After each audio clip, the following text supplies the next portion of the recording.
Hi, I think I'm going to be doing some trees today. Well, I don't think, I know I'm going to be doing some trees today. So I'm going to do various different ways of kind of doing tree trunks and branches.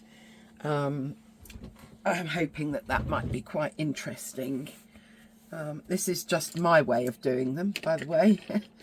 I'm sure that there are other ways, but I'm going to start off by just putting, let's see, what shall we have? Well, the paints that I'm using today are Michael Harding, and they are all in this cloverleaf palette. I have several cloverleaf palettes because they are really useful. So this is some sepia that I'm going to start off with. And we're going to get a big tree going. This paper is Harnemule. It's the Andalusia 450 GSM. So it's a really substantial paper. So I'm just using quite a bit of water and getting my tree trunk down. And I'm going to add in some cobalt blue because I want some variation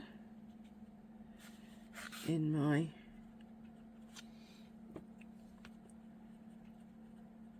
bark.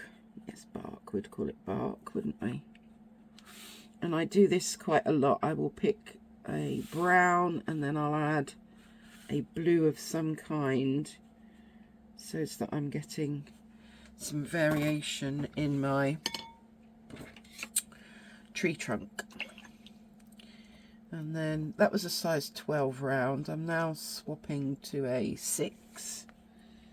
But this is quite big paper. So I will just do my branches coming off. And I might add like a knobbly bit and have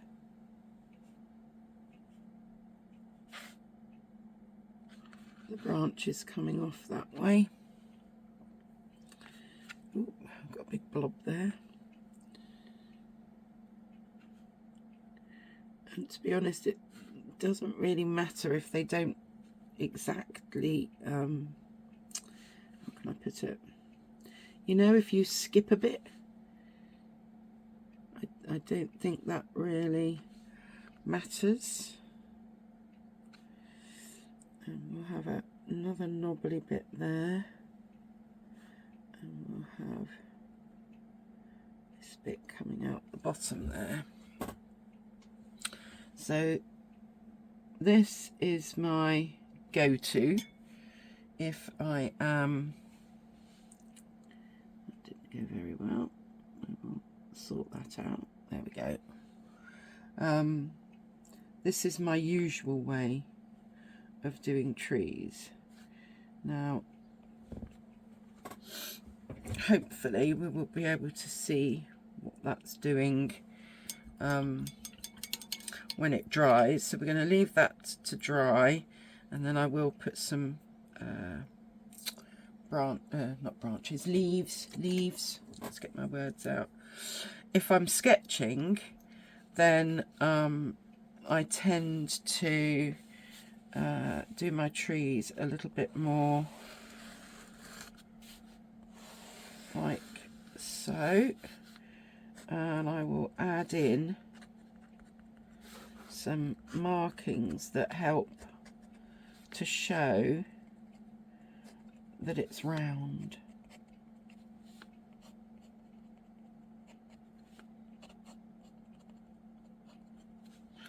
So we will just add a few in. We might add some knobbly bits as well.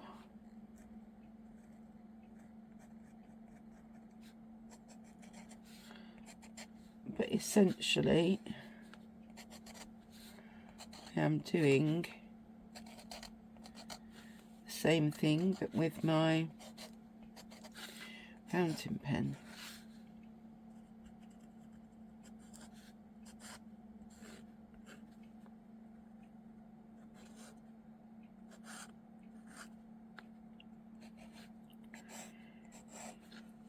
So we will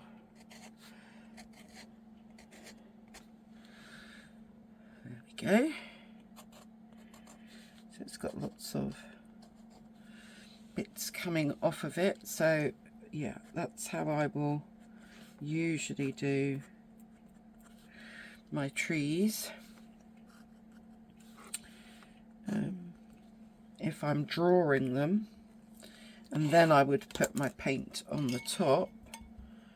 So if we get some, we'll try and make this a slightly different brown, shall we?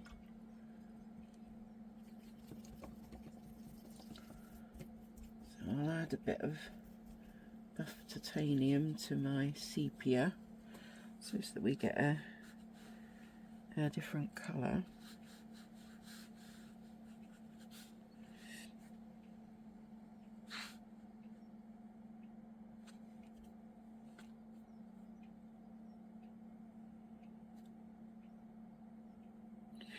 And sometimes trees have got like moss growing up, like the ones that I painted in Tyrrell's Wood.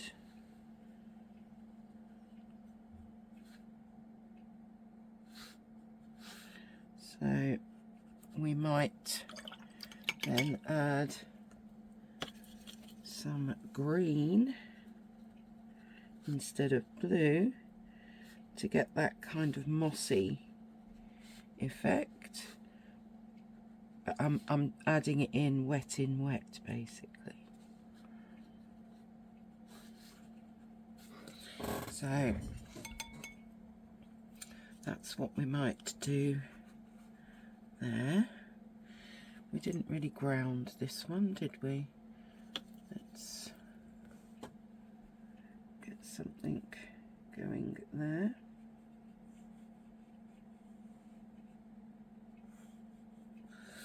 Like so. So that one,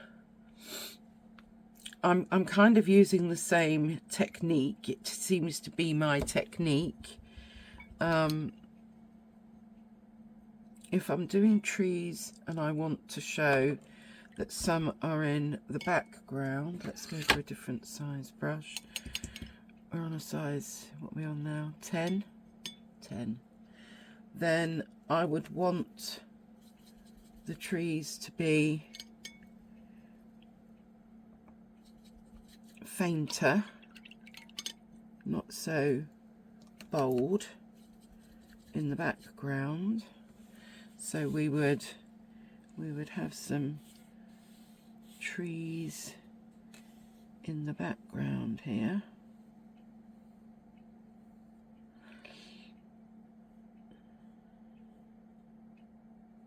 That we're not too worried about. We don't have to be precious about how we do them, but the idea is that they are in the background. So we will let that dry and then add more in.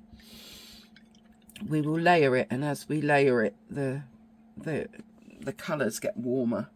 So in the background we would have the colours that are grey, bluey, yeah. And then as they're cooler colours, and then as we move forward, we get the warmer, bolder colours, if you like. I'm not sure how well you can. Let me just bring this up so that you can hopefully see how that blue is mixing in quite nicely.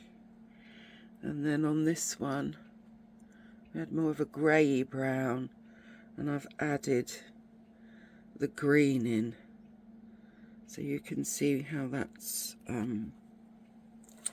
going basically. Let's move you back up again, like so. Right, I'm going to dry these off and keep going. Now that this is dry, you can probably see the blue there a bit better, just peeking through, which I think gives a lovely effect. And there is our dried sort of grey brown with the green moss effect on it. Let's just get that all back in shot. This is now dry, so let's do another layer on here, and then I'll show you how I do my foliage on the trees. So let's get another layer of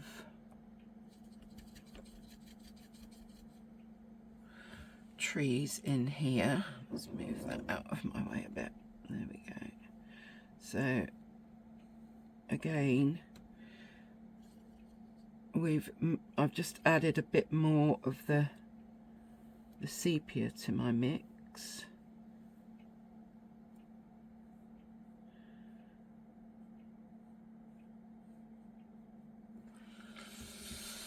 But you can see how the ones that are greyer recede into the background. And I'll let that dry, and then we'll put I don't know, maybe do a much bigger tree in the front. But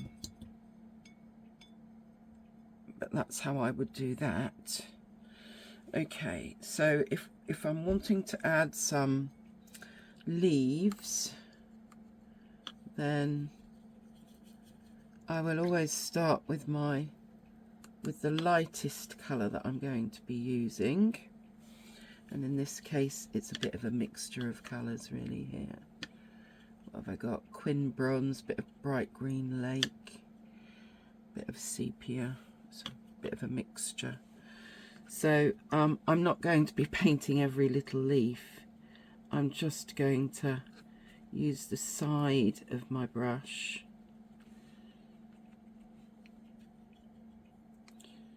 like so, and I'm just adding these little marks to give an impression of leaves.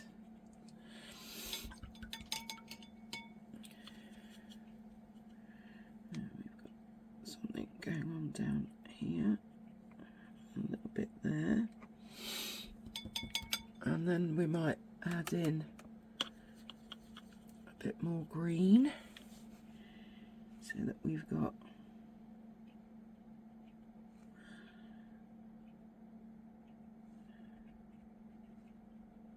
I'm not waiting for the yellowy colour to dry. I'm just going on top. I don't mind that it's going to mingle basically.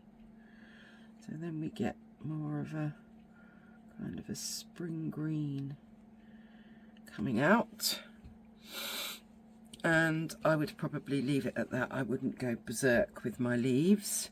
I've got a couple of colours going on there. I don't know, maybe would I add a bit of, well, we've got some perylene green. Let's maybe add a touch of something a bit darker here and there.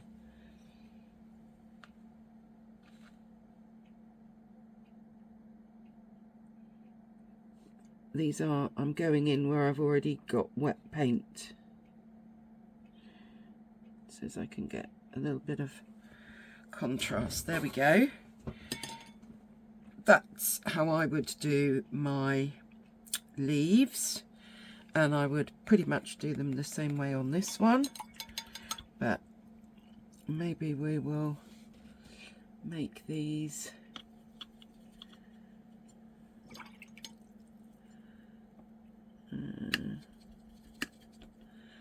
yeah, a bit more olivey coloured. Let's go for, so yeah, it's just the side of my brush making these little marks, so that we get an impression of these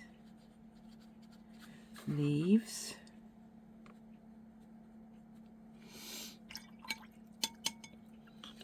And then we'll go a bit darker.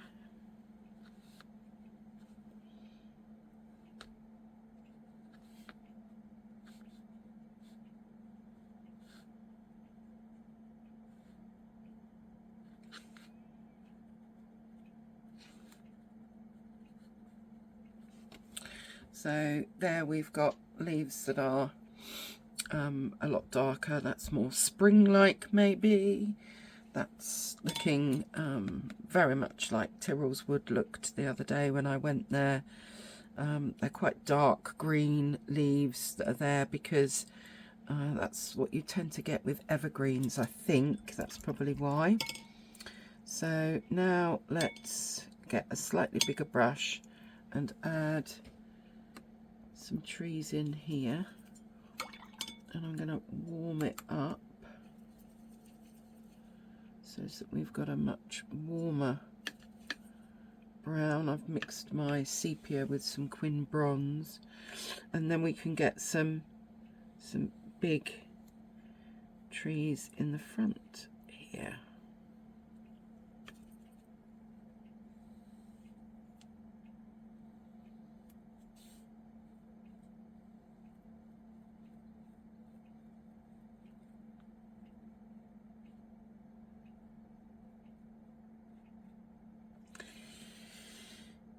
Where are we?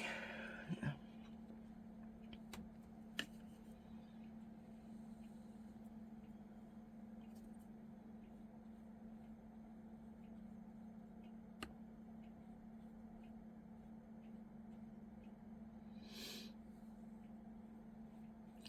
So I'm not bothered that I'm going over the top of whatever is underneath.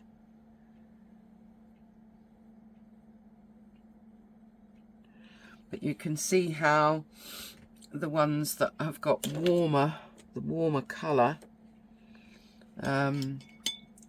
stand out a lot more. Let's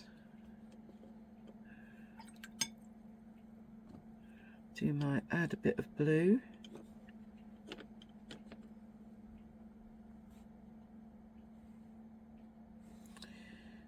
Add a bit of blue to that one.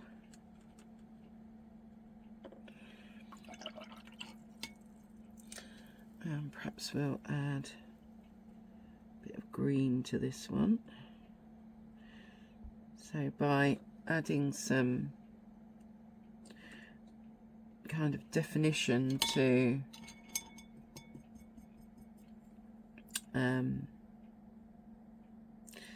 the ones that are in the front,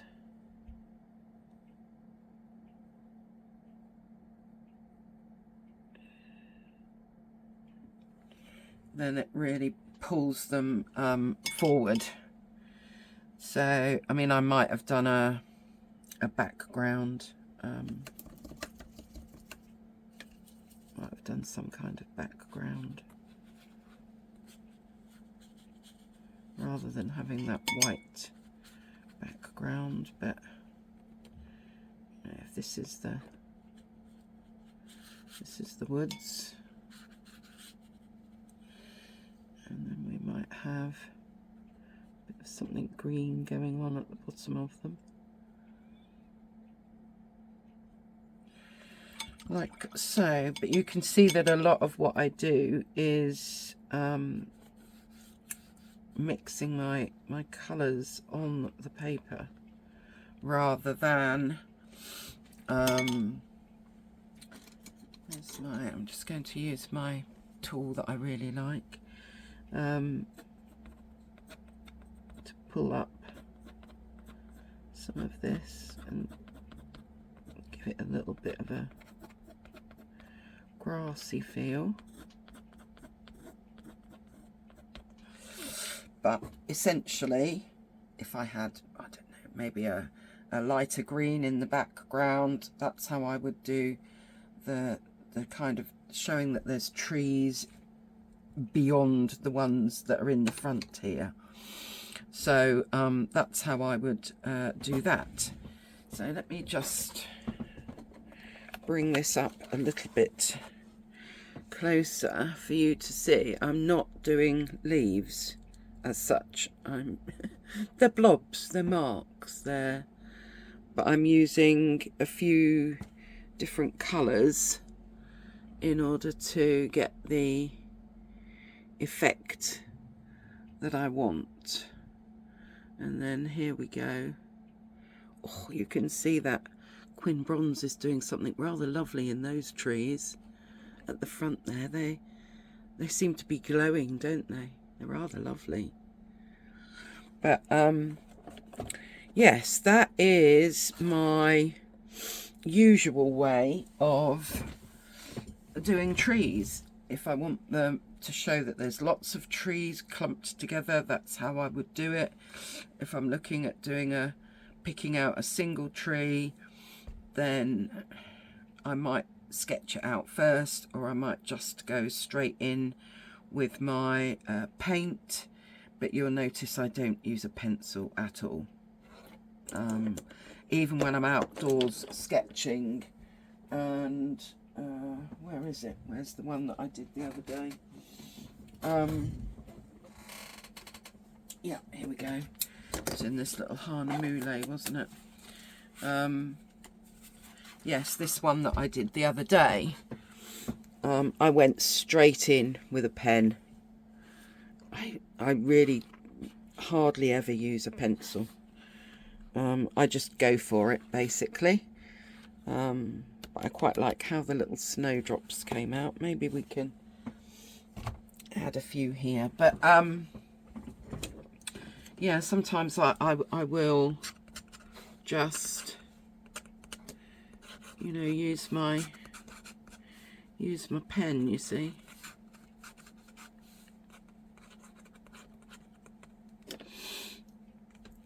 I quite like that effect of just using my pen here.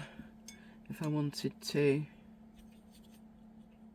there we go, we could, you know, get some little grasses going at the bottom.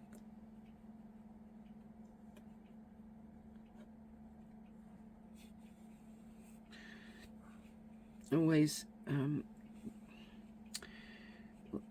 I call it grounding them, because otherwise they look like they're floating up in the air. So yes, we can get the grasses going at the bottom here. And I would always have a couple of colours again, because nothing is, yeah, I don't know, it just looks better. There's probably a reasoning for it, but there we go. I would maybe ground my tree like so. If I was sketching, I'd probably do something like that. So yes, trying to think what else I really do. I don't really. This is how I tend to do my trees. Either they're like this, like this, like this. How do you do your trees?